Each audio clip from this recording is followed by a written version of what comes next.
Paano mahahanap ng isang babae ang asawa niya habang may mga zombies? I'll get right back. The line at dorsal.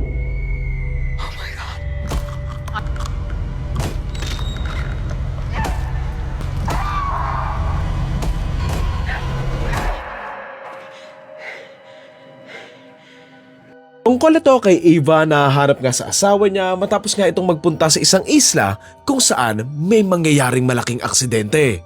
Sa isla na ito, matitegi nga yung halos lahat ng tao kung saan yung ilan sa kanila ay naging mga zombies. Dito na nga hahanapin at pupuntahan nga na Eva yung asawa niya na hindi nga magiging madali kasi nga bawal na yung pag-iikot dito and marami na nga rin yung mga infected. Pero hindi nga magpapapigil itong si Eva kung saan gagawin nga niya ang lahat para makapunta nga sa huling lugar kung nasaan nga yung asawa niya para makasama ito at makita ulit bago mahuli ang lahat.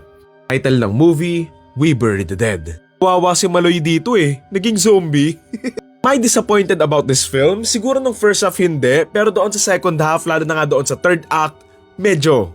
First of all, na-appreciate ko naman na hindi ito yung typical na zombie movie na puro takbuhan ganon kasi it's more on story based na it's not just about the zombies pero yung mismong epekto nung mismong mga nangyayari. Kaya may mga zombies din naman dito pero it's not about them but the humans like with Eva, doon kay Clay, doon sa sundalo kasi nga pinapakita nito yung naging epekto nitong aksidente sa bawat isa sa kanila Kung paano na ito nasira and nabago nga yung mga buhay nila to the point na yung ilan sa kanila tuluyang nawalan sa pag-iisip. Gets ko naman din yung ibang nakapanood nito kung naburingan sila or whatsoever kasi panigurado ay na-expect nila na mala Dawn of the Dead na maraming takbuhan, maraming taong tatakas sa mga zombies mga ganon, pero hindi kasi this film is a different type of a zombie movie.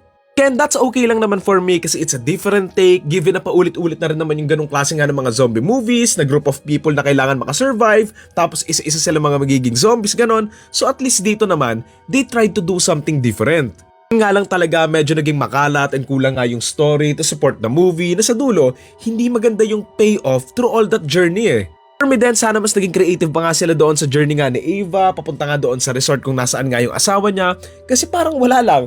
Parang wala kasing masyadong nangyari in between Ganda naman din na nakakatakot yung scene niya kasama nga yung sundalong nabaliw pero kasi for me, it wasn't enough. Tapos, pagkatapos nun, parang ayun na, tapos na. Siguro doon sa may movie, I like the theme of regret and grief nga doon sa story na nagsisisi nga itong si Eva all this time na nag-cheat nga siya doon sa asawa niya and ngayon, tegi na nga yung asawa niya.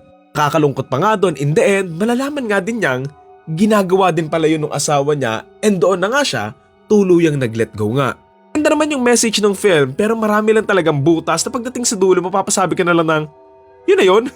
Alam mo yun, parang meron pang questions na anong meron sa mga zombies na to, paano nanganak yung zombie ng tao, tapos marami pa. Yung scene sa matandang zombie na nilibing nga lang niya yung pamilya niya, it's a great scene pero kasi there's not enough context about it na parang sobrang random lang niya besides the idea lang. Sobrang kamot ulo lang din nung biglang sumulpot yung isang lalaki na biglaan na nga lang nawala tapos nung nag-appear siya, wala din naman siyang ibang naambag sa dulo.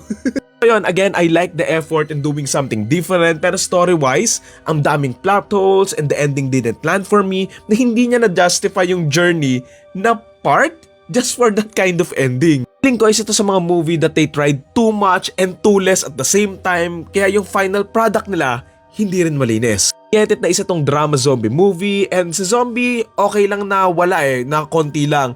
Pero kasi kung yung drama wala din, then ano na? So yun, again, ang title ng movie ay We Bury the Dead and ang torta rating ko for this film ay 6 out of 10.